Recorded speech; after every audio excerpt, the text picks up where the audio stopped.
j'ai écrit une note qui disait « Pourquoi mon père ne m'aime pas ?» J'ai par la suite regardé la bouteille de dissolvant pour vernis à ongles et je l'ai bu en entier. Bientôt, Paula commença à fréquenter des clubs de danse mondaine.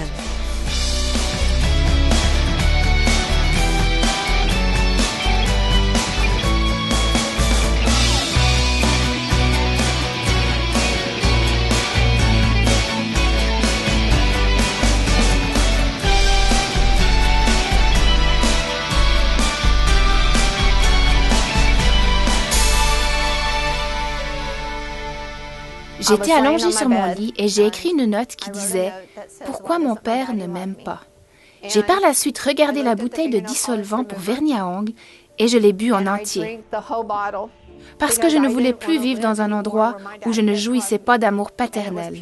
C'était de l'acétone pur. Ma mère a regardé mon père et lui a tendu la note.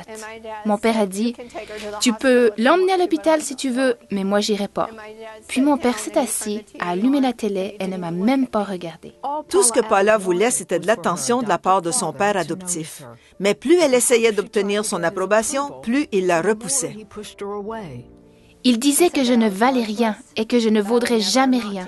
Il disait également que je n'étais pas son enfant. Nous craignions tout ce qu'il pourrait rendre mon père fâché.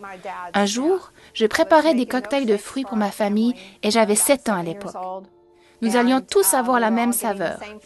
Mais mon père voulut une saveur différente, ce qui allait m'obliger à nettoyer le mixeur pour lui faire son cocktail de fruits spécial. Je fis alors un soupir et dis « Oh, papa !»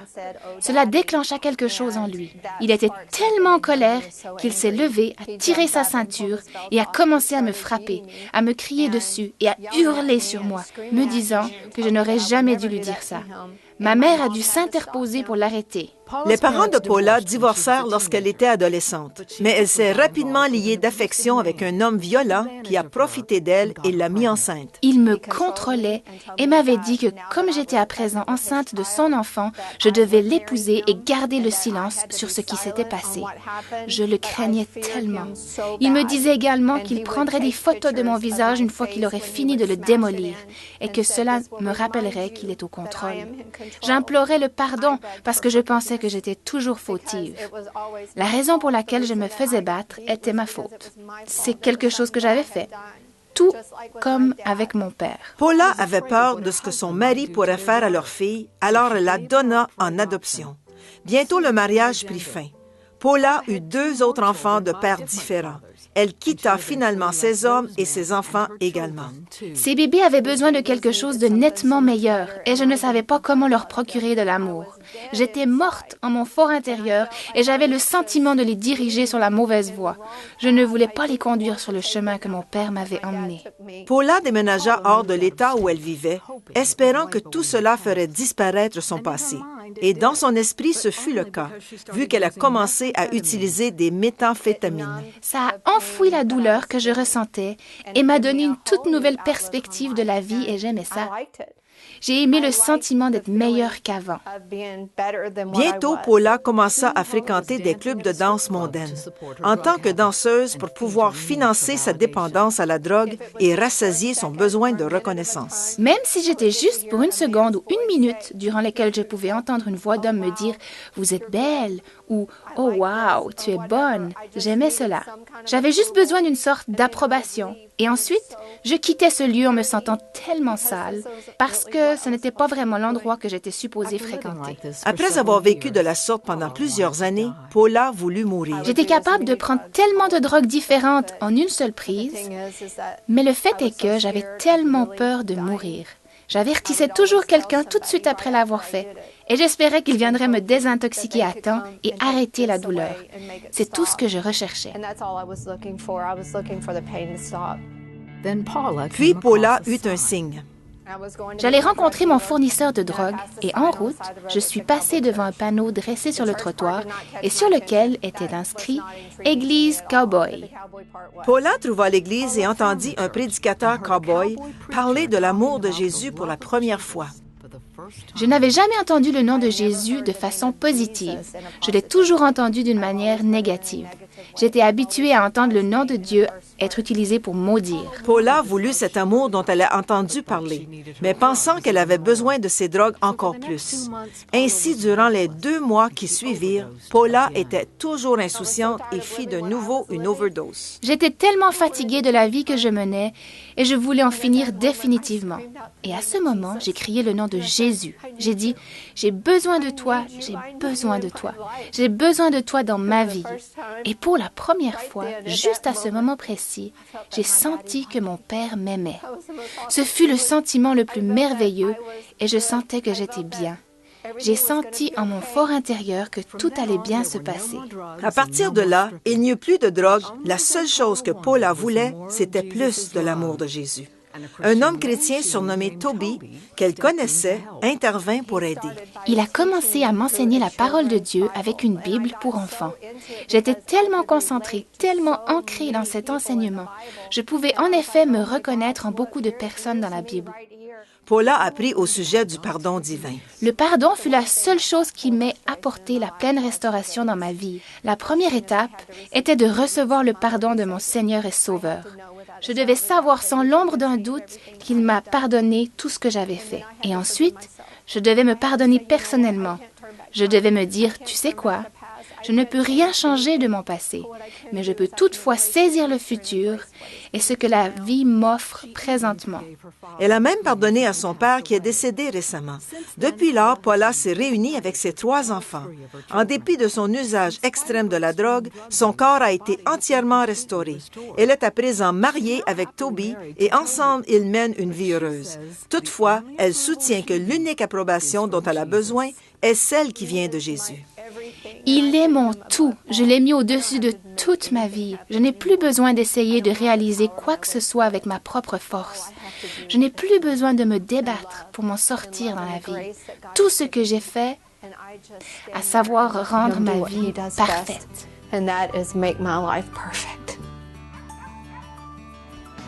Bon, l'importance d'avoir de l'amour d'un père, c'est tellement important parce que sans l'amour, on ne peut pas vraiment aimer les autres. On ne peut même pas s'aimer soi-même. Puis je pense aussi, tu as vécu aussi des temps difficiles aussi dans ta jeunesse, parce que tu sais, des fois, c'était pas toujours évident. Oui, c'est parce que j'avais jamais connu l'amour aussi d'un père. Peut-être vous êtes comme ça aussi à la maison. Mais je veux vous dire, découragez-vous pas. Persévérez.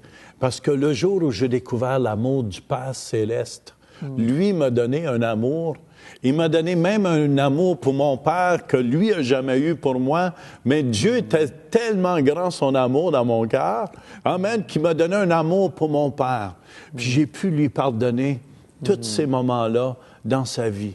Mais aussi, Mathieu, il n'a jamais pu me donner l'amour parce qu'il ne l'avait jamais reçu de son père. Et j'ai appris ça juste un peu avant qu'il meure, que son père l'avait levé à coups de pied dans le corps. Puis il n'avait jamais reçu d'amour. Puis lui avait toujours dit, Mathieu, moi, jamais je vais toucher un de mes enfants. C'est vrai, il ne nous a jamais touchés, mais il ne nous a jamais non plus caressés pour dire qu'il nous aimait. En tout cas, moi, je ne me souviens pas comme enfant qu'il l'ait fait. Mais il faisait avec le mieux qu'il pouvait. Mais quand l'amour de Dieu est venu dans mon cœur, amen, c'est pour ça que je vous encourage à la maison, là.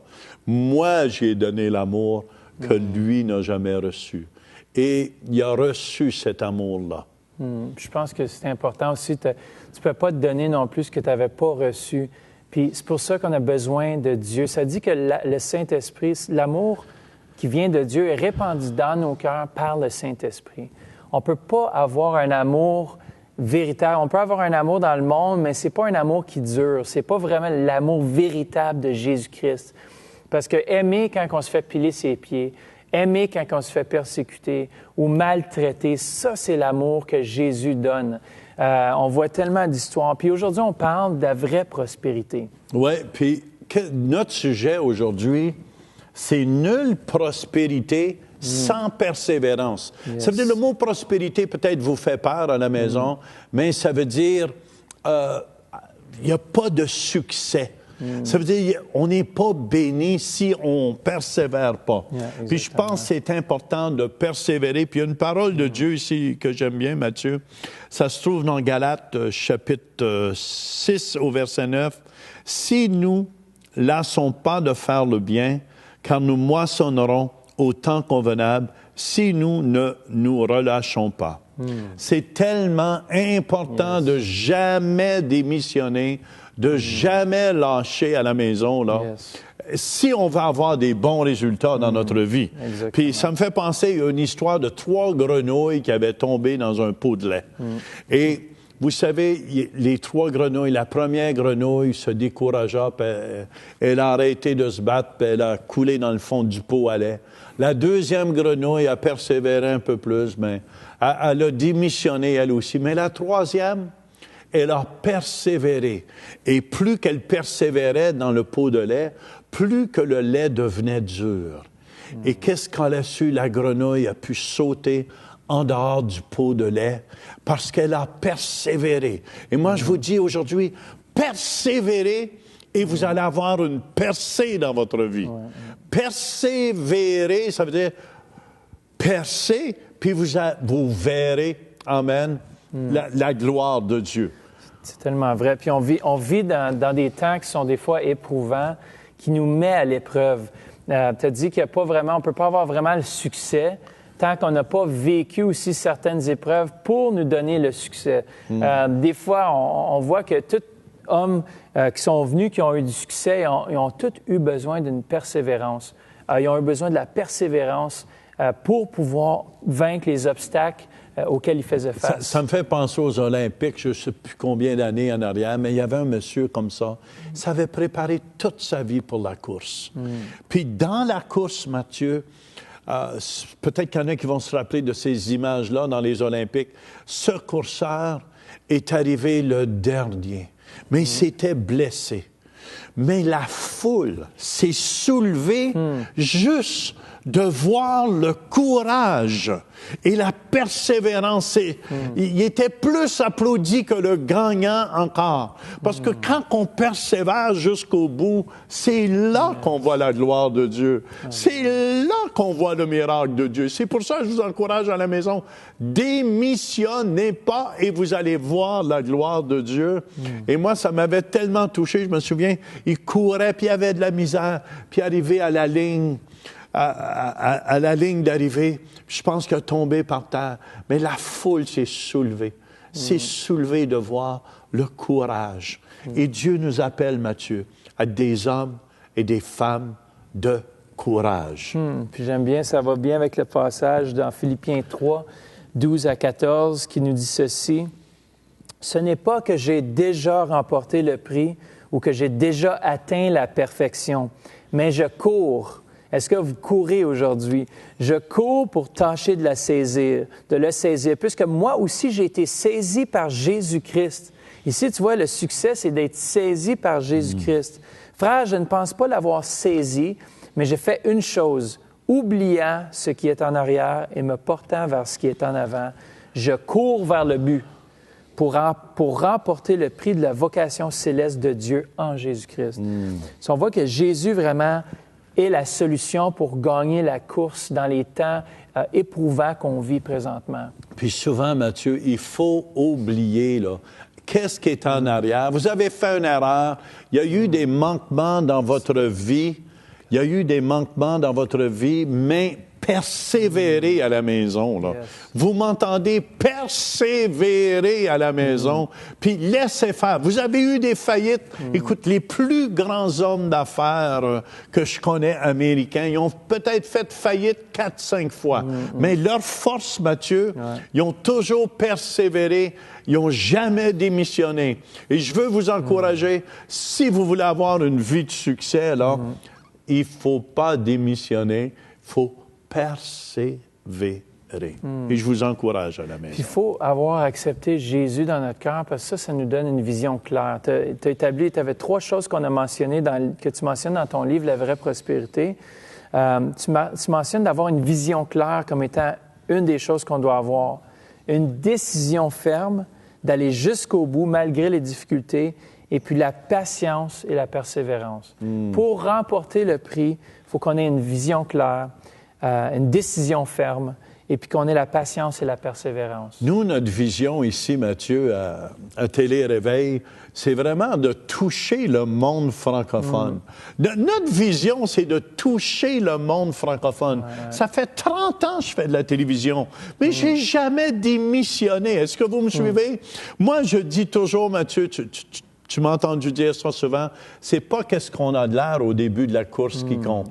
C'est qu'est-ce qu'on a de l'air à la fin de la course. Ouais. Parce que tout le monde sont motivés, puis ça crie au début de la course.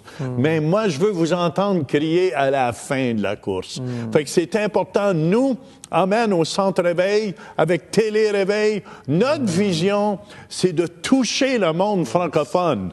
Amen. Fait que donnons-nous la main. Notre vision, c'est le monde francophone. J'ai donné ma vie, Mathieu a donné sa vie pour le monde francophone et toute notre équipe de télévision.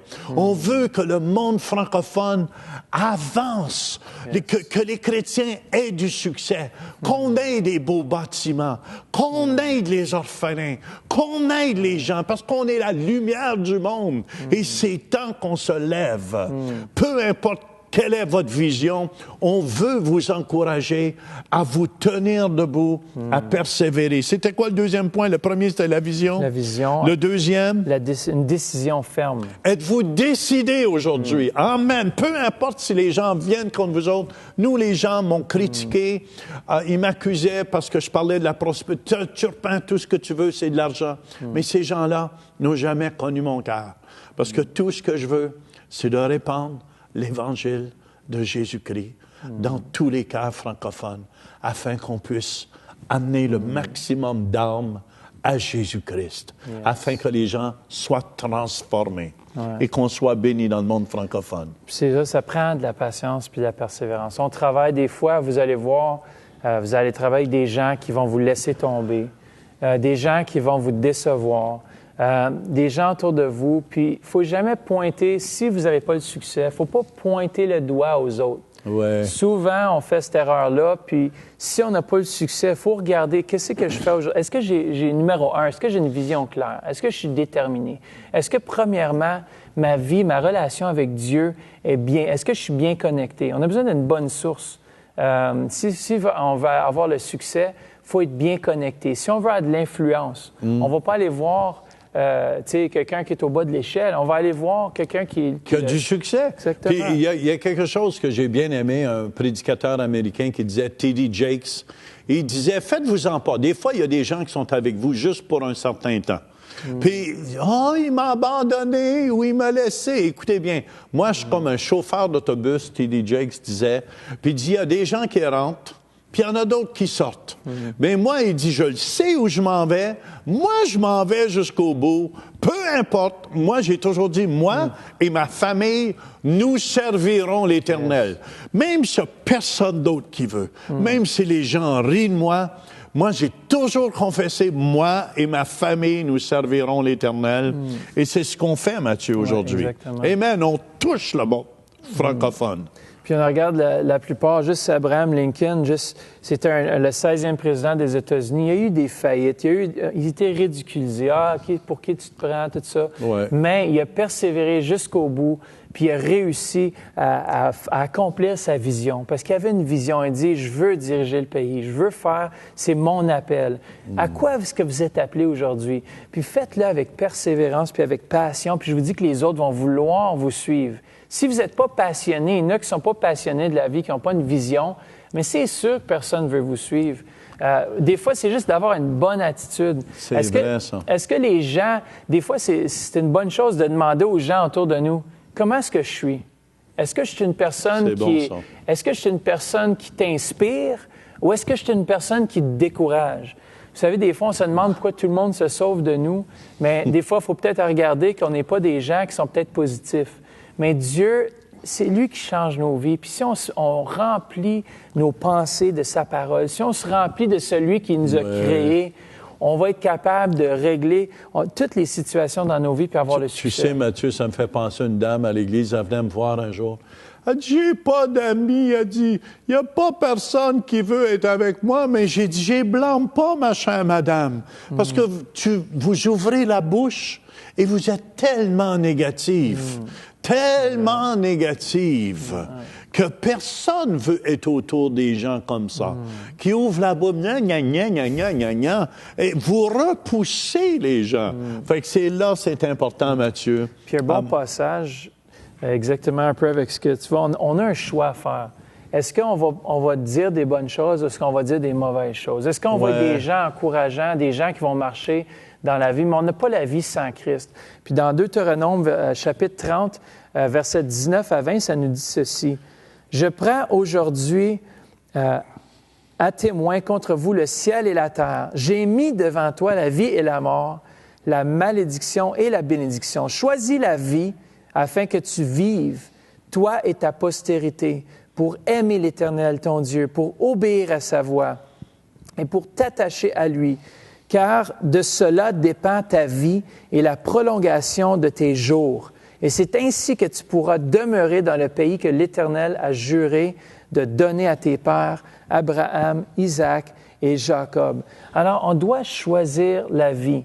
Qu'est-ce que vous choisissez aujourd'hui à la maison? Est-ce que vous choisissez la vie ou la mort? Est-ce que vous allez choisir la vérité ou le mensonge? Est-ce que vous allez des gens qui vont dire, tu sais, des fois, il y a du monde, tu leur dis, puis ça va, puis même si c'est nuageux dehors, puis il pleut, ils vont pas dire, il y a une belle pluie dehors pour arroser l'herbe pour qu'elle soit plus verte. Non, ils vont dire, c'est tellement misérable, il fait pas beau, le soleil est pas là. Ouais.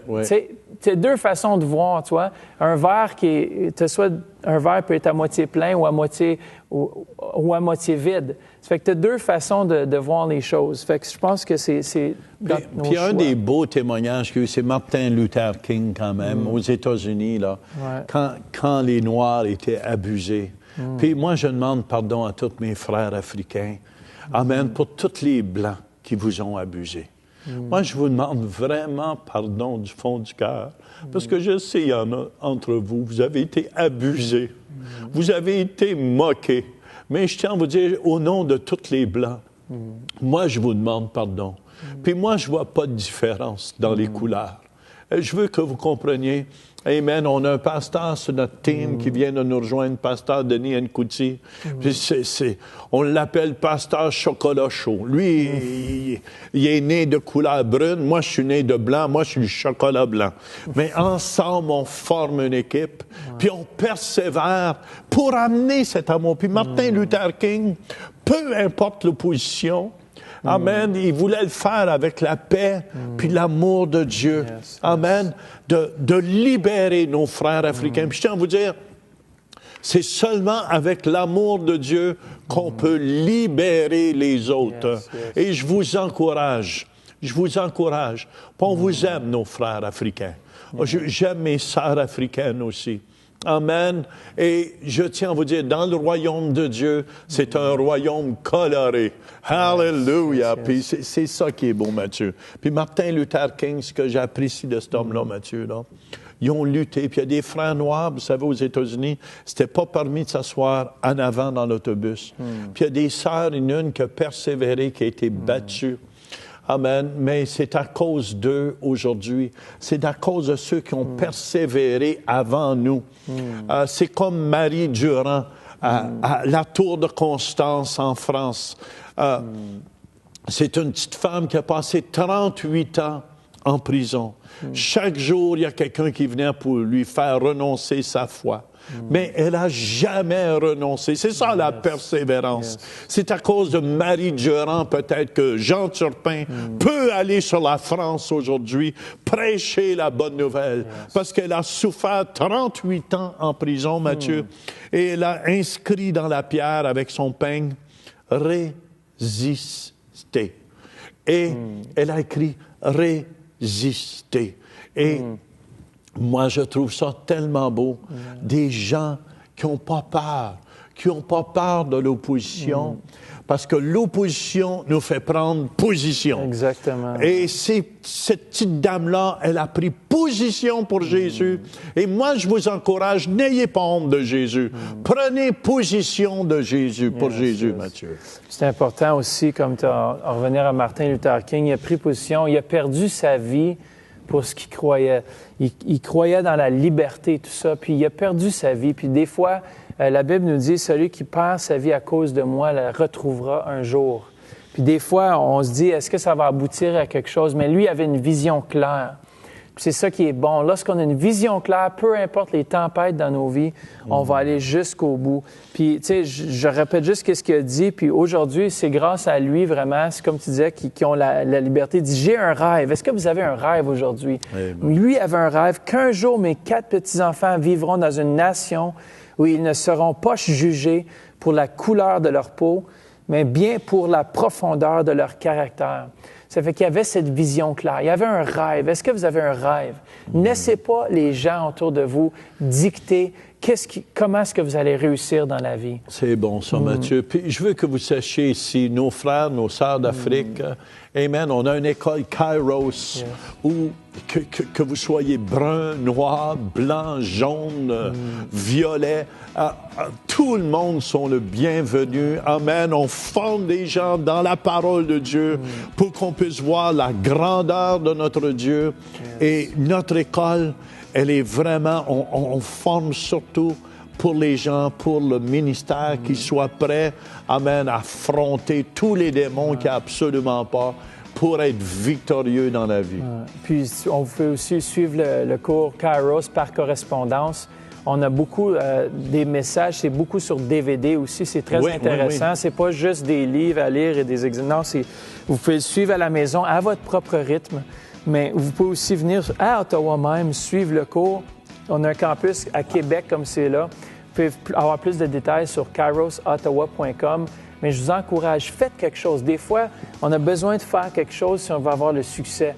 Puis dans la vie, c'est exactement ça. On ne peut pas juste rester assis puis dire « Ah, ben un jour, qui vivra verra », tu sais, le dicton. C'est ça. Non, il faut entreprendre, puis seulement Dieu peut nous aider à avoir la victoire. Ça fait que je vous encourage, on parle de la vraie prospérité. Vous n'avez pas si vous n'avez pas lu les 10 clés d'une vie de succès, aujourd'hui, on a révisé la 5e clé. Si vous voulez aussi, il y a des DVD qu'on a. Une série de DVD. 9 DVD sur la vraie prospérité, 9 messages intéressants qui nous partagent les clés pour avoir une vie de succès. Puis, faites-vous-en pas avec le titre « La vraie prospérité ». Il y en a qui disent « Ah, c'est juste l'affaire d'argent ». Non. Regardez, aujourd'hui, on a parlé de la persévérance. Puis ça fait partie d'une des clés dans ce livre. Ça fait que téléphonez-nous, ça va nous faire plaisir. Allez sur le site centreveil.com, sous boutique, puis vous pouvez le procurer en ligne.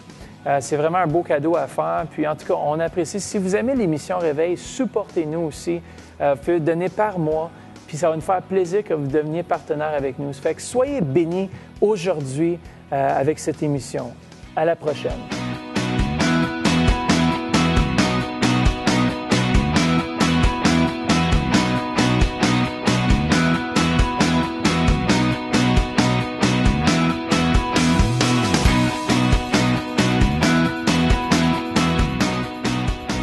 Visitez le site web centrereveil.com pour participer à nos services en direct. Pour un don mensuel de 20 $ ou plus, devenez partenaire de l'émission Réveil et recevez le DVD du mois. Vous pouvez faire vos dons en ligne avec Visa et Mastercard ou un chèque par la poste. Et nous apprécions votre soutien.